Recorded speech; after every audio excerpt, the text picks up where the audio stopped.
ایک بزرگ کے متعلق آتا ہے کہ ان کے پاس کچھ مرید بیٹھے ہوئے تھے، اتنے میں ایک لڈوؤں کا ٹوکرا آیا. وہ ٹوکرا ان کو جب پیش کیا گیا تو انہوں نے وہ سب میں لڈو بانٹے اور ایک لڈو خود بھی اٹھا لیا.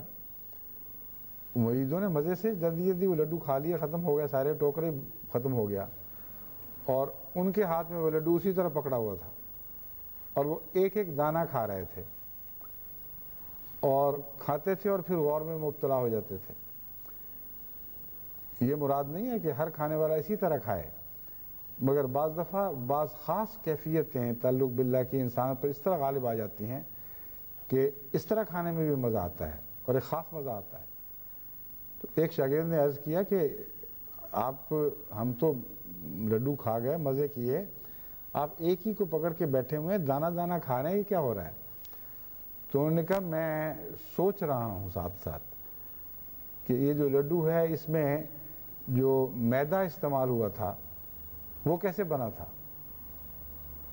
مجھے خیال آتا ہے کہ ایک کوئی زمیندار کسی جگہ سویرے اٹھ کر جب کہ دنیا آرام کر رہی تھی، موسم سردی کا تھا یا گرمی کا، وہ نکلا اور اس نے ایک ہل اٹھایا، ساتھ اپنے بیلوں کو جوتا اور دیگر آلات لے کے وہ کھیتوں کی طرف روانہ ہوا.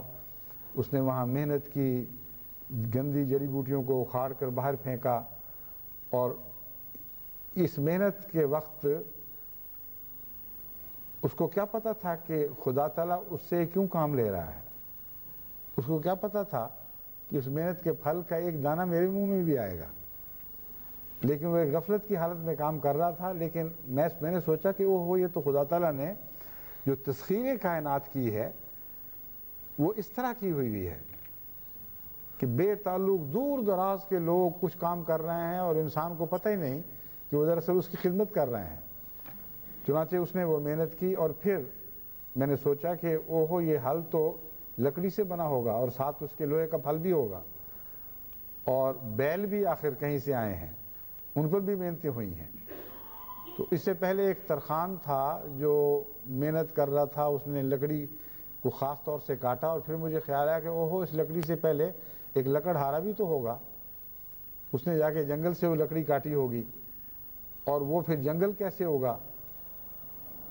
کہتے ہیں ایک دانہ تو ختم ہو گیا لیکن یہ مضمون تو جاری تھا، پھر ایک اور دانہ، پھر اور دانہ، اور اس طرح مضمون سے مضمون نکلتا چلا گیا. اور پھر میٹھا بھی بنا ہے، اس کے بعد پھر گھی بھی آیا ہے کہیں سے، پھر وہ کڑاہا جس میں وہ حلوائی نے وہ لڈو بنائے، اور پھر وہ نظام تجارت جس کے ذریعے چیزیں بکیں اور دکاندار تک پہنچیں، پھر آگے آئیں، پھر وہ کاغذ جن میں لپیٹے گئے یا ٹوکرے جنہوں نے بنائے.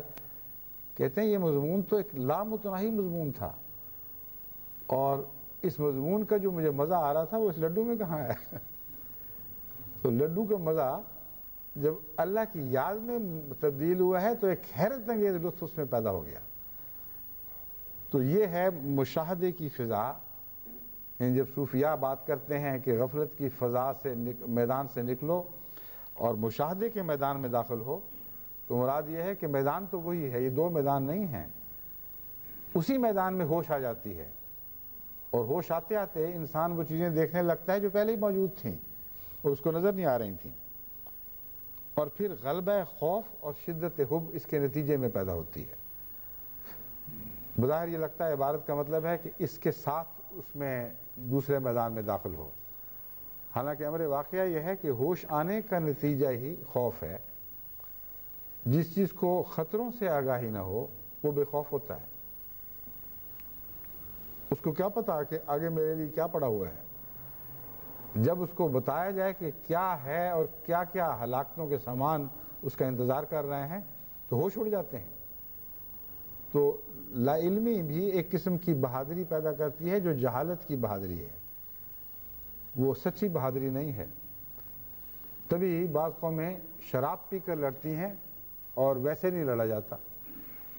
ہمارے ہندوستان میں بعض غیر مسلم قومیں لڑائی سے پہلے ضرور شراب پیا کرتی تھیں، کیونکہ شراب کے نشے میں آ کر ان کو اپنے خطروں کا نہیں پتہ لگتا تھا کہ خطرے کیا کیا ہیں، اور وہ بس ایک دھکے کے ساتھ زور سے داخل ہو جاتے تھے میدان جنگ میں، جتنے مارے گئے، بعد میں ہوش آتی تھی کہ کیا واقعہ ہو گیا ہے۔ تو اس لیے علم کے نتیجے میں خوف پیدا ہوتا ہے، اور جب آپ ذکر کریں گے تو پھر پتہ لگے گا کہ اوہو ان باتوں میں تو میں غافل رہا ہوں، ان میں مجھ سے کوتاہیاں ہوئی ہیں، اور ان معاملوں میں میں مجرم بن رہا ہوں۔ اور دوسری طرف علم محبت پیدا کرتا ہے۔ جب اللہ کے حوالے سے آپ زندگی گزارتے ہیں تو آپ کے دل میں بے پناہ محبت اس وجود کی پیدا ہوتی ہے جس نے آپ کی خاطر یہ سب کچھ کیا ہے۔